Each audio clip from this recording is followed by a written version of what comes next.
Bismillahirrahmanirrahim. Assalamualaikum warahmatullahi wabarakatuh. Perkenalkan kami dari kelompok 6. Saya Nur Anissa Dani Fitri. Dan saya Reza Mahendra. Baik, kami di sini akan memaparkan materi mengenai kelompok sosial. Assalamualaikum warahmatullahi wabarakatuh. Perkenalkan, nama saya Nur Anissa Dani Fitri. Pada kesempatan yang berbahagia ini, saya akan memaparkan materi mengenai kelompok sosial. Langsung saja yang pertama, pengertian kelompok sosial. Menurut Hadi Haji Sarjana mengatakan kelompok sosial adalah kelompok yang hidup beserta individu lainnya dalam suatu ikatan, bisa disebut dengan interaksi sosial atau komunikasi sosial per anggotanya. Kelompok sosial atau social group adalah kumpulan suatu kesatuan manusia satu dengan manusia yang lainnya yang hidup bersama. Karena terdapat hubungan di antara mereka, hubungan tersebut juga sebagai timbal balik antara mereka dan terdapat kesadaran juga untuk saling tolong-menolong satu sama lain sesuai dengan tujuan mereka. Nah, kelompok sosial adalah kelompok yang tiap individunya memiliki kesadaran masing-masing akan keanggotaannya dan saling berinteraksi dalam suatu kelompok.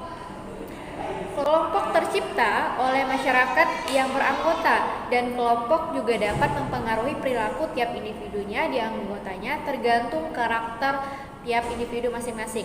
Nah, adapun ciri dasar suatu kelompok itu yang pertama, dalam suatu kelompok terdiri dari 2 orang atau lebih. Nah, jika tidak ada 2 orang atau lebih, maka bukan disebut kelompok sosial. Dan yang kedua, kelompok bisa disebut kelompok apabila memenuhi syarat individu yang telah terpenuhi. Jika tidak terpenuhi, maka itu tidak bisa disebut dengan kelompok sosial. Dan yang ketiga, suatu kelompok yang berkomunikasi atau berinteraksi dapat dikatakan suatu unsur pokok suatu kelompok tersebut, yang mana harus bersifat timbal balik di antara kelompok tersebut. Maka bisa dikatakan kelompok sosial. Terus yang keempat, kelompok juga bisa terjadi dalam jangka panjang atau sepanjang hidup, tetapi dapat pula dalam jangka pendek atau sementara. Terus kelompok atau ciri-ciri kehidupan kelompok tidak hanya ditemukan pada manusia, melainkan pada binatang. Dan yang terakhir, ciri-ciri dasarnya ada 2 asumsi yang populer yang berhubungan dengan pembentukan kelompok, yaitu ciri-ciri dasarnya yang pertama, adanya kepentingan bersama dan minat, dan adanya insting manusia yang mendorong selalu untuk hidup bersama. Jadi dapat ditarik kesimpulan bahwa kelompok sosial adalah kelompok yang terjadi karena adanya interaksi atau komunikasi satu individu dengan individu lainnya. Kelompok sosial memiliki kesadaran masing-masing untuk saling berinteraksi, yang dimana kelompok ini terwujud karena adanya 2 orang atau lebih yang saling berinteraksi sesuai tujuan kepentingan mereka. Hal ini terjadi biasanya karena ada urusan pribadi masing-masing individu tersebut.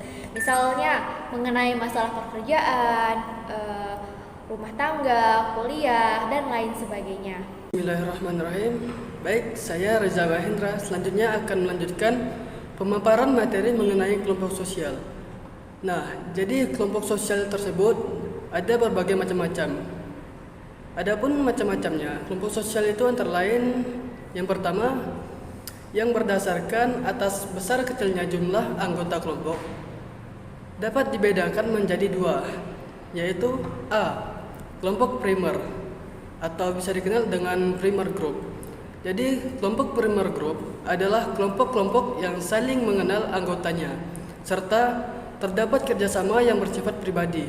Contoh, kelompok primer ini seperti keluarga, kelompok sepermainan, rukun tetangga.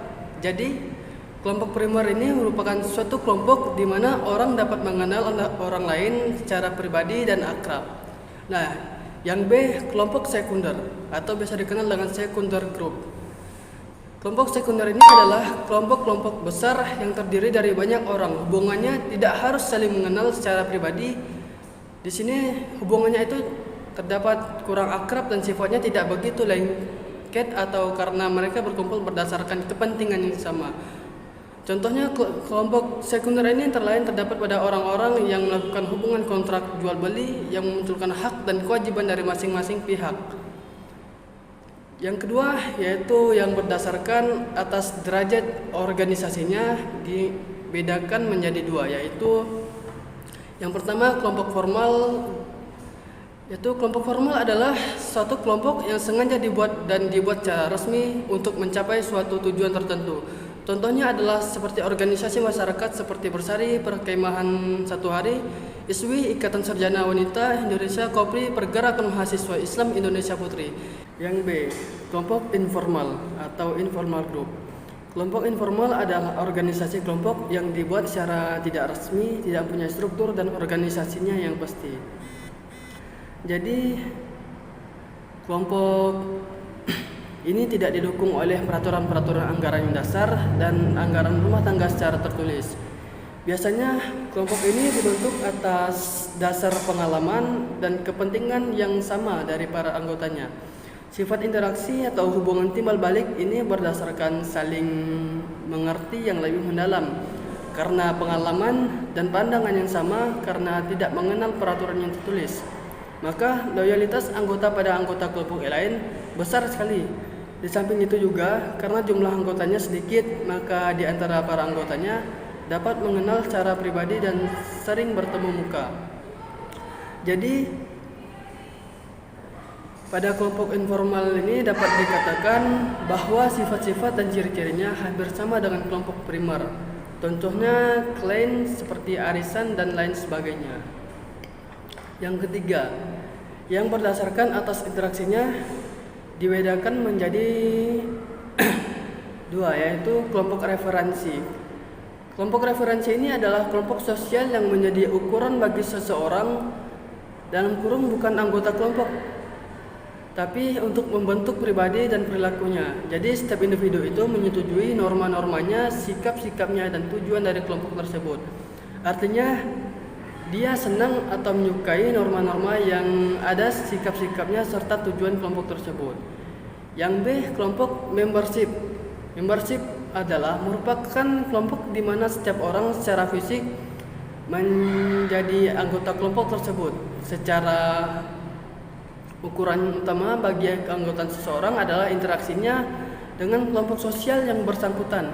Jadi dari dua kelompok tersebut contohnya yaitu seperti ini, contohnya seperti Asep dilahirkan dalam keluarga Batak, kemudian ia masuk menjadi anggota perkumpulan marga Batak karena dia telah menyetujui kerangka norma-norma dan pedoman-pedoman hidup yang ada dalam perkumpulan marga Batak dan dianggapnya sama dengan norma-norma dan pedoman-pedoman hidup keluarganya. Dengan kata lain, maka keluarganya tersebut merupakan reference group dan perkumpulan marga Batak merupakan membership grupnya.